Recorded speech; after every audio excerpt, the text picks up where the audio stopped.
百年灵2023年的新款发表，和去年一样，选在 Watches and Wonders 表展开展前抢先发布。虽然百年灵早已宣布不再参加表展，不过他们也同步在表展期间，在自家的日内瓦专卖店举办热闹的宣传活动。而百年灵这波的发表重点，很明显的把火力集中在全面换上 B01自制机芯的 Premier 和 Top 两大系列上。First of all, we have the Premier collection. This is Breitling's really elegant dress watch, and it was launched initially in the 40s by Willy Breitling, and is the first step from Breitling from kind of the tool watches to a classy, elegant design, and is equipped with our B01 manufacture movement.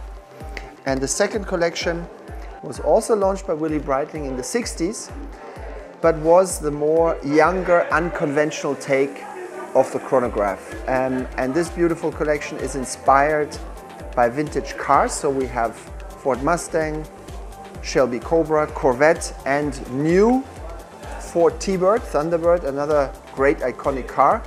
And you have these 4 designs, and the entire collection also comes now with the manufacturer movement. Why this year? It's in general our strategy and the push to feature manufacturer movements in as many collections as possible. So you will see more manufacturer movements in more and more of our collections going forward.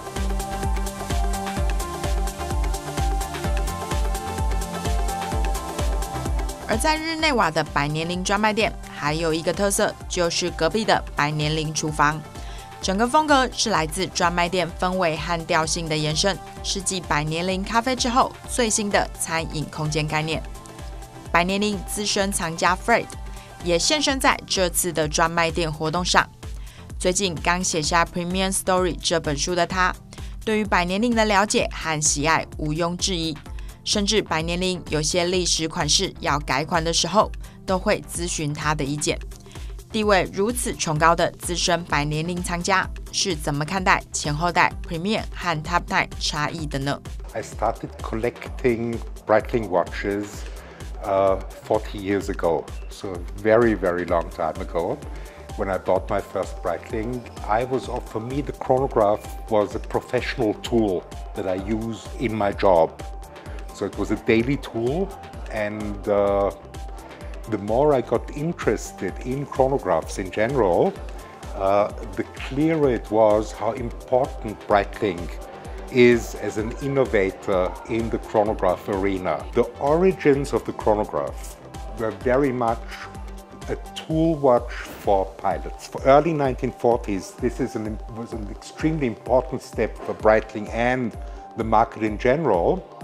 The chronograph became an elegant accessory for everyone.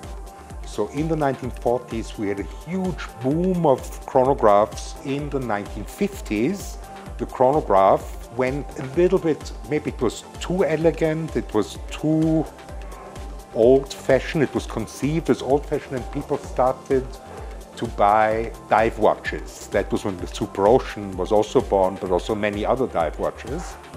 And by the end of the 1950s, Willy Breitling, what they decided it needed to have a younger image, a more muscular image. So from a very conservative use case, it went to a very modern, very young audience. And this is also what differentiates the Premier from the Top time, originally in the 1960s and today. They're brothers. They have similar genes, but they express them differently. One is conservative, elegant, luxurious, and the other is muscular, modern, sportive. So that's the difference between the two.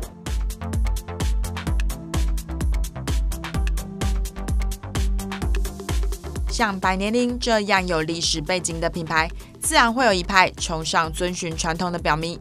像是当年 Georges Kern 上任之后，要将原有飞行 logo 拿掉翅膀的策略，就引来部分资深表迷的反对声浪。而几年过后的现在 ，B 字样 logo 大家也默默看得越来越顺眼了。身为品牌的专家及藏家 Fred 会觉得哪些元素必须被保留，什么设计又应该被取舍呢？ I don't think it makes sense to copy the old. It's good to be inspired by the old. And we're lucky enough to have a creative director at Breitling to understand the core, the soul of a vintage product and transport that into modernity. So this is what we did with the Navi timer that we launched last year, that takes all those iconic characteristics of the original and puts it together in a new, very modern, very young interpretation. Here it's the same thing. We took the design cues of the originals in the development of the modern Premier. If you look at its very young brother, or it's not a brother, it's a grandchild actually, but you'll see many of the design characteristics of the case lines, of the dial, of the numerals, of the hands are transported into a new modern form, but carry all the design characteristics of the iconic original. So that's what we are doing in all aspects. It's similar with the Top Time. If you have a look at a vintage Top Time, which was a very sportive, muscular watch then, thicker lug, perfectly readable, and then take the modern interpretation, you see the family similarities, but they are not copies. It's just the characteristics, the soul of the watch is transported into a new interpretation.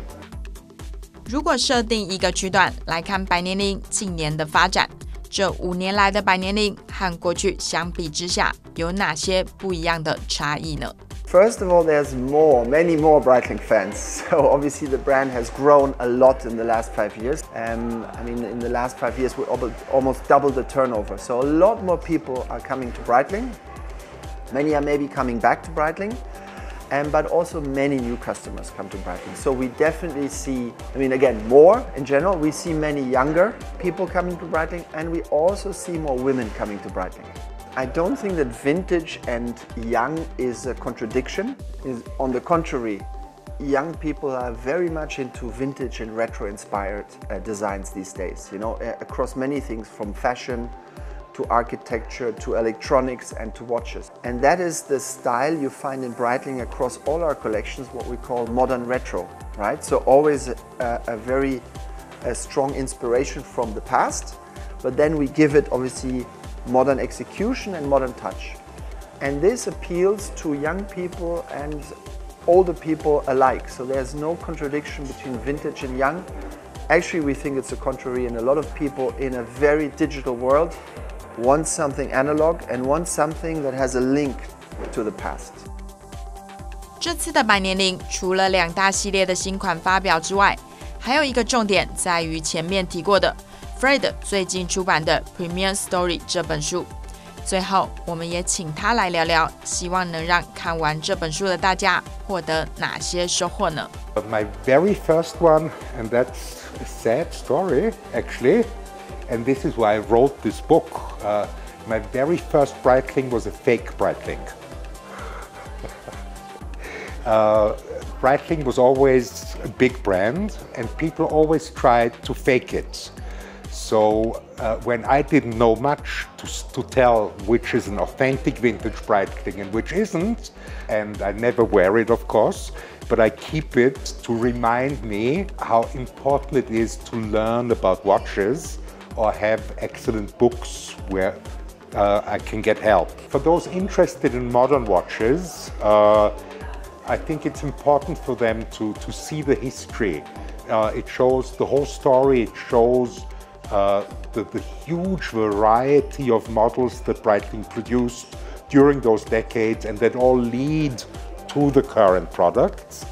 And then there's a second type of reader, of course, those that also collect vintage watches, and until now didn't have a book that really taught them how to tell if a watch is correctly marked, or if it's a fake or it's fake components. So it's actually 2 books in one. It both gives the history and the appreciation on the one hand, and on the other hand, it's a tool for collectors that helps them to become smarter collectors, I hope, and not do the errors that I did in the past because I didn't have anybody to help me.